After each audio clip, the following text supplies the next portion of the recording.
শীতের আগমনের সঙ্গে সঙ্গে কুমার বা মৃৎশিল্পীরা যে গুড়ের ভাঁড় তৈরিতে ব্যস্ত হয়ে ওঠেন তা গ্রাম বাংলার এক চিরায়ত ঐতিহ্য এবং শীতকালীন উৎসবের আগমনী বার্তা বহন করে।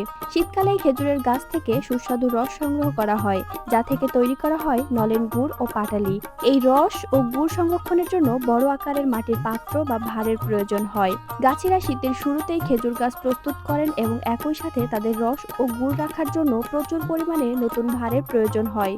এ কারণে অক্টোবর থেকে ডিসেম্বর মাস পর্যন্ত ভার তৈরির ভরা মৌসুম চলে। কুমার সম্প্রদায়ের লোকেরা বছরের এই সময়টার জন্য অধীর আগ্রহে অপেক্ষা করেন, কারণ গুড়ের ভার তৈরি করে তারা ভালো লাভ করতে পারেন। ভার তৈরির জন্য তারা দূর দূরান্ত থেকে এঁটেল মাটি সংগ্রহ করেন, যা মোলায়েম করেন, ছাঁচে ফেলেন এবং হাতের নিখুঁত কারুকার্যে ভার তৈরি করেন। সব মিলিয়ে শীতের আগমন মানেই একদিকে গাছিদের খেজুর গাছ তৈরির ব্যস্ততা, আর অন্যদিকে কুমারদের গুড়ের ভাঁড় তৈরির মহাব্যস্ততা। এটি গ্রামীণ অর্থনীতি ও সংস্কৃতির এক অবিচ্ছেদ্য অংশ।